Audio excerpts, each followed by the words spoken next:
कल्पना कीजिए कि आप किसी यात्रा पर निकलते हैं और किसी अनजान ग्रह पर केवल 1 घंटा बिताते हैं, लेकिन जब आप वापस पृथ्वी पर लौटते हैं तो यहाँ 70 या 80 साल बीत चुके होते हैं। आपकी आंखें जिस घर, जिस परिवार और जिस दुनिया को ढूंढ रही होती है, वह सब समय की धूल में गायब हो चुका होता है। यह सुनने में क्रिस्टोफर नॉलन की साइंस फिक्शन फिल्म इंटरस्टेलर या अल्बर्ट आइंस्टाइन की थ्योरी ऑफ रिलेटिविटी का कोई जटिल सिद्धांत लगता है। लेकिन क्या होगा अगर मैं आपसे कहूँ कि इस टाइम ट्रैवल और टाइम डायलेशन के सिद्धांतों को हमारे प्राचीन ऋषियों ने हजारों साल पहले ही समझ लिया था।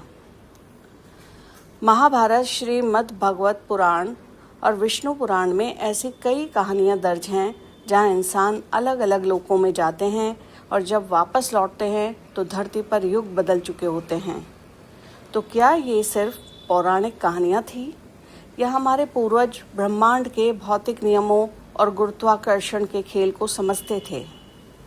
तो आइए आज इस रहस्य से पर्दा उठाते हैं। समय के इस हेर फेर को समझने के लिए सबसे पहली कहानी आती है राजा कुकुदमी और उनकी पुत्री रेवती की। सत्ययुग में आनर्वत देश के राजा कुकुदमी की एक अत्यंत सुंदर, बुद्धिमान और गुणी पुत्री थी, राजकुमारी रेवती। राजा अपनी पुत्री के लिए धरती पर सबसे योग्य वर की खोज कर रहे थे, लेकिन उन्हें कोई ऐसा राजकुमार ही नहीं मिला जो उनकी दृष्टि में पूर्णतः योग्य हो। अंततः वे मार्गदर्शन के लिए अपनी पुत्री को साथ लेकर स्वयं भगवान ब्रह्मा के धाम ब्रह्मलोक पहुंच गए। जब राजा कुकुदमी वहां पहुंचे तब भगवान ब्रह्मा गंधर्वों के दिव्य संगीत का आनंद ले रहे थे। राजा ने विनम्रता पूर्वक प्रतीक्षा की और संगीत समाप्त होने के बाद उन्हें प्रणाम करके अपनी पुत्री के विवाह की चिंता बताई। भगवान ब्रह्मा मुस्कुराए और बोले, हे राजन, जिन राजकुमारों का नाम तुम लेकर आए हो उनका तो बहुत पहले ही अंत हो चुका है। जब तक तुम यहाँ गंधर्वों का संगीत सुनते रहे तब तक पृथ्वी पर सत्ययुग और त्रेता युग दोनों ही बीत चुके हैं। अब वहाँ द्वापर युग चल रहा है। यह सुनकर राजा कुकुदमी आश्चर्य और दुख से भर उठे। उन्होंने कहा, प्रभु, अब मैं पृथ्वी पर लौटकर क्या करूँगा? मेरी पुत्री का क्या होगा? भगवान ब्रह्मा ने उत्तर दिया, चिंता मत करो हे राजन, पृथ्वी पर लौट जाओ। द्वापर युग में भगवान श्री कृष्ण के ज्येष्ठ भ्राता भगवान बलराम ही तुम्हारी पुत्री रेवती के लिए सबसे योग्य वर हैं। ब्रह्मा जी की आज्ञा पाकर राजा कुकुदमी और राजकुमारी रेवती पृथ्वी पर लौटे, लेकिन पृथ्वी पर सब कुछ बदल चुका था। उनका भव्य महल विलुप्त हो चुका था, राजवंश इतिहास हो चुका था, सभ्यता बदल चुकी थी और मनुष्यों का कद भी पहले की तुलना में बहुत छोटा हो गया था। इसके बाद राजा कुकुदमी राजकुमारी रेवती को लेकर भगवान बलराम के पास पहुंचे। उन्होंने भगवान बलराम को प्रणाम किया और कहा, प्रभु, स्वयं भगवान ब्रह्मा ने मुझे आपके पास भेजा है। उन्होंने कहा है कि आप ही मेरी पुत्री रेवती के लिए योग्य वर हैं। भगवान बलराम ने रेवती की ओर देखा। सतयुग में जन्म लेने के कारण उनका कद उस समय के लोगों से कहीं अधिक ऊंचा था। तब भगवान बलराम ने अपने दिव्य हल के अग्रभाग से रेवती को स्पर्श किया। उसी क्षण उनका शरीर द्वापर युग के अनुरूप हो गया। इसके बाद वैदिक रीति रिवाजों के अनुसार भगवान बलराम और राजकुमारी रेवती का शुभ विवाह संपन्न हुआ। अपनी पुत्री रेवती का विवाह भगवान बलराम से संपन्न कराने के बाद राजा कुकुदमी ने समझ लिया कि उनका जीवन कर्तव्य पूर्ण हो चुका है। उन्होंने सांसारिक मोह का त्याग किया और बद्रिकाश्रम में जाकर भगवान की तपस्या में अपना शेष जीवन समर्पित कर दिया। ये कथा केवल एक विवाह की नहीं, बल्कि समय की उस अद्भुत गति की भी है जहाँ ब्रह्मलोक के कुछ क्षण पृथ्वी पर कई युगों के समान बीत जाते हैं। अब तक हमने देखा कि जब कोई मनुष्य ब्रह्मलोक जाता है तो पृथ्वी पर समय की गति बिल्कुल अलग होती है। लेकिन क्या कभी ऐसा हुआ कि स्वयं ब्रह्मा जी के साथ भी समय का यही रहस्य सामने आया। श्रीमद् भगवत पुराण में वर्णित यह घटना सचमुच अद्भुत है। एक दिन भगवान श्री कृष्ण अपने ग्वाल बाल मित्रों और बछड़ों के साथ वृंदावन के वन में थे। उनकी दिव्य लीला की परीक्षा लेने के लिए भगवान ब्रह्मा ने अपनी माया शक्ति से सभी ग्वाल बाल और बछड़ों को सुलाकर एक सुरक्षित स्थान पर छिपा दिया। इसके बाद ब्रह्मा जी अपने लोक ब्रह्मलोक लौट गए। उनके लिए तो मानो एक पलक झपकने जितना ही समय बीता। वे तुरंत ही वापस पृथ्वी पर आ गए, लेकिन पृथ्वी पर लौटते ही वे आश्चर्यचकित रह गए। यहाँ तो लगभग एक पूरा वर्ष बीत चुका था और सबसे आश्चर्य अभी बाकी था।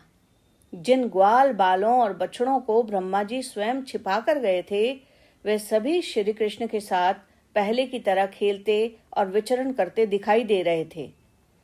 दरअसल उस पूरे एक वर्ष तक भगवान श्री कृष्ण ने स्वयं प्रत्येक ग्वाल बाल और प्रत्येक बछड़े का रूप धारण कर लिया था।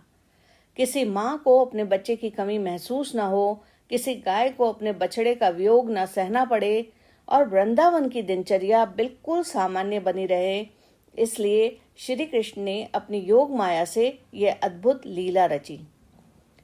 यह दृश्य देखकर भगवान ब्रह्मा का अहंकार समाप्त हो गया। वे समझ गए कि जिनकी परीक्षा लेने के लिए उन्होंने प्रयास किया था, वह स्वयं सृष्टि के परमेश्वर हैं।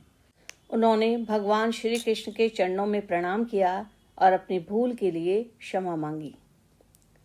यह प्रसंग भगवान श्री कृष्ण की दिव्यता ही नहीं दर्शाता, बल्कि यह भी संकेत देता है कि समय का प्रवाह हर लोक में एक जैसा नहीं होता। ब्रह्मलोक में बीता एक पल का समय पृथ्वी पर एक पूरे वर्ष के समान हो सकता है। यही इस अद्भुत कथा का सबसे रहस्यमय पक्ष है। कल्पना कीजिए, आपने अपना पूरा जीवन अच्छे कर्मों में लगाया, आपने दान दिए, यज्ञ किए, लोगों का कल्याण किया, लेकिन एक दिन जब आप वापस अपनी दुनिया में लौटे तो कोई आपका नाम तक नहीं जानता है। क्या समय इंसान की पहचान भी मिटा सकता है? महाभारत के वन पर्व में वर्णित राजा इंद्रधुम्न की कथा कुछ ऐसा ही प्रश्न हमारे सामने रखती है। राजा इंद्रधुम्न एक महान धर्मात्मा और दानवीर राजा थे। उन्होंने असंख्य यज्ञ किए और इतना गोदान किया कि उनकी कीर्ति चारों दिशाओं में फैल गई। अपने इन्हीं पुण्य कर्मों के कारण उन्हें सशरीर स्वर्ग लोक की प्राप्ति हुई। स्वर्ग में उन्होंने दिव्य सुखों का अनुभव किया, लेकिन शास्त्रों के अनुसार स्वर्ग में निवास भी मनुष्य के संचित पुण्यों पर निर्भर करता है।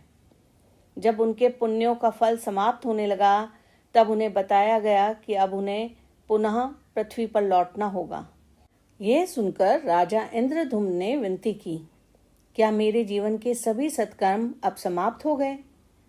क्या मेरे लिए स्वर्ग में रहने का कोई उपाय नहीं है? तब देवताओं ने उनसे कहा, यदि पृथ्वी पर आज भी कोई ऐसा प्राणी जीवित है जो तुम्हारे और तुम्हारे पुण्य कर्म को पहचानता हो, तो उसका अर्थ होगा कि तुम्हारी कीर्ति अभी भी जीवित है। ऐसी स्थिति में तुम्हें पुनः स्वर्ग में स्थान मिल सकता है। आशा की एक किरण लेकर राजा इंद्रधुम्न पृथ्वी पर लौटे, लेकिन ये वो पृथ्वी नहीं थी जिसे वे छोड़ कर गए थे। सदियां बीत चुकी थी, उनका राज्य समाप्त हो चुका था, राजमहल मिट चुके थे, नगर बदल चुके थे, लोग बदल चुके थे। वे जहां भी जाते एक ही प्रश्न पूछते, क्या कोई राजा इंद्रधुम्न को जानता है? लेकिन हर बार उत्तर मिलता, नहीं, हमने ऐसा कोई नाम कभी नहीं सुना। धीरे धीरे उनकी आशा भी टूटने लगी। तब किसी ने उन्हें महर्षि मार्कंडेय के पास भेजा। उन्होंने भी राजा को पहचानने से मना कर दिया और अपने से भी बड़ी उम्र वाले प्रवार कर्ण नाम के उल्लू के पास भेजा। प्रवार कर्ण उल्लू ने भी राजा को नहीं पहचाना और उसने भी उनसे भी पुराने नाड़ी जंग नामक बगुले के पास भेजा। नाड़ी जंग बगुले ने भी उन्हें पहचानने में असमर्थता दिखाई और उसने फिर इंद्रधुम्न को एक सरोवर में रहने वाले सबसे वृद्ध अकुपार नाम के कछुए के पास भेजा। जब राजा इंद्रधुम्न स्वर्ग के दूतों के साथ कछुए अकुपार के सामने गए और पूछा कि क्या तुम मुझे जानते हो? कहा जाता है यह सुनकर कछुए की आंखें नम हो गई। उसने कहा, राजन, आपको कौन भूल सकता है?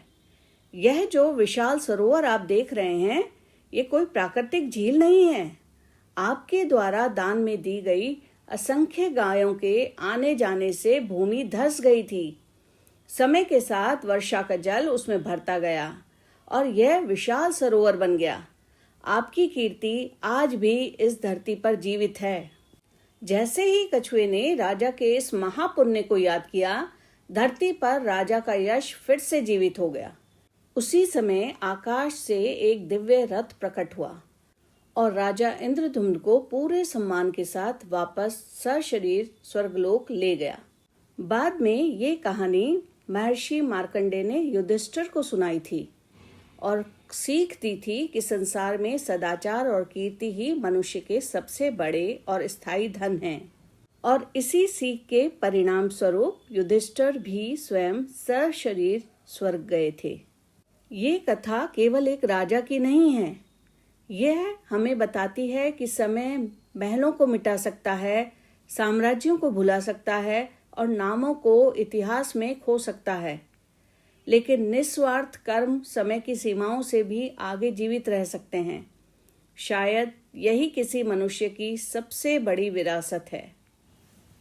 अब सबसे बड़ा सवाल यह है, क्या पुराणों में बताई गई समय की ये कहानियां केवल कल्पना हैं या इनके पीछे कोई ऐसा वैज्ञानिक विचार छुपा है जिसे आज विज्ञान भी समझने की कोशिश कर रहा है?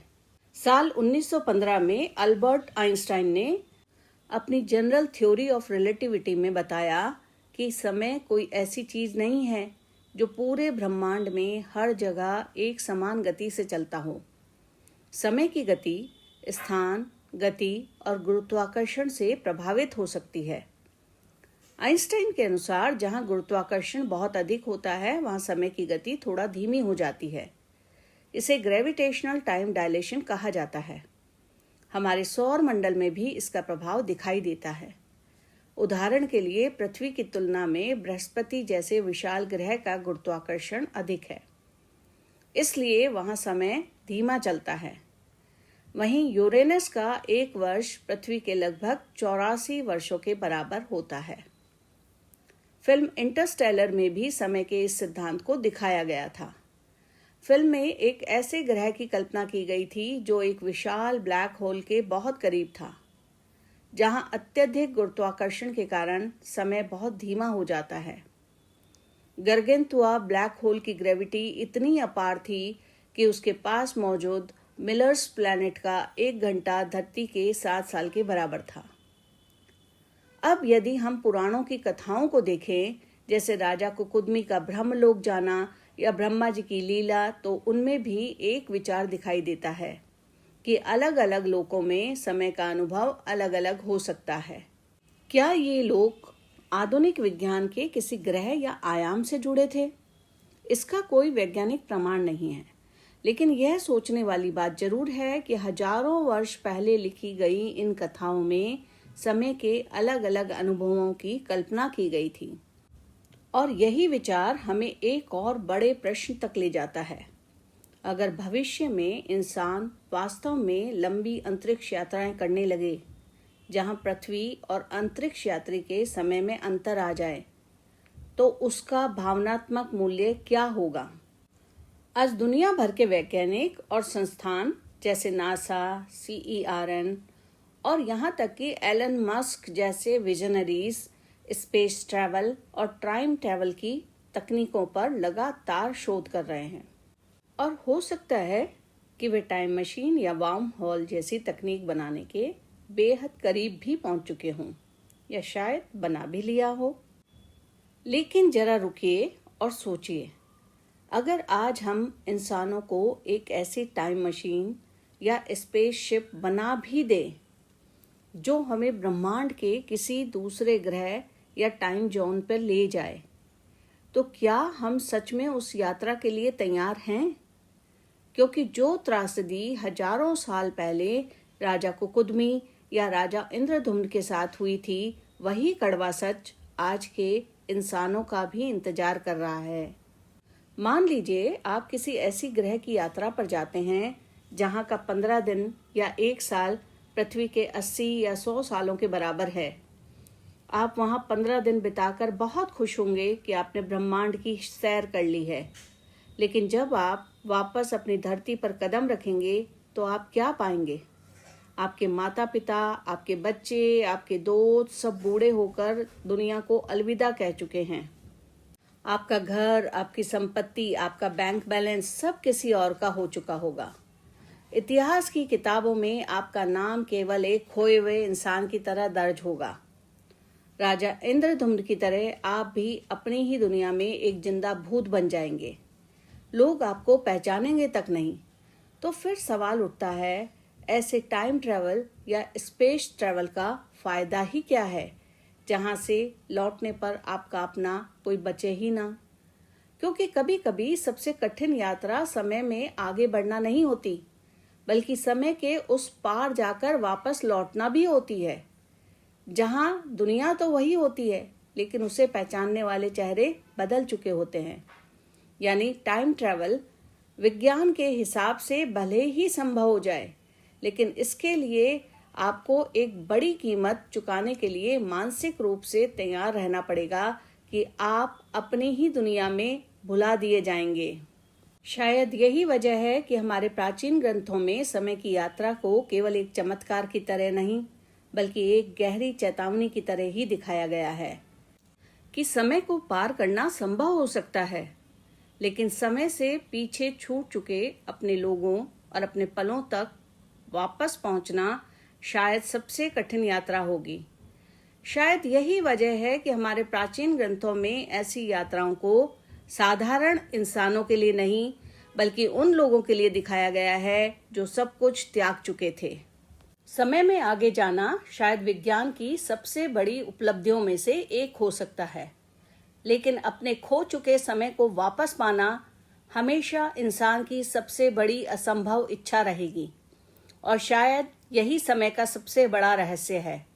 भविष्य की खोज करने से पहले हमें उस वर्तमान की कीमत समझनी चाहिए जो इस पल हमारे पास है।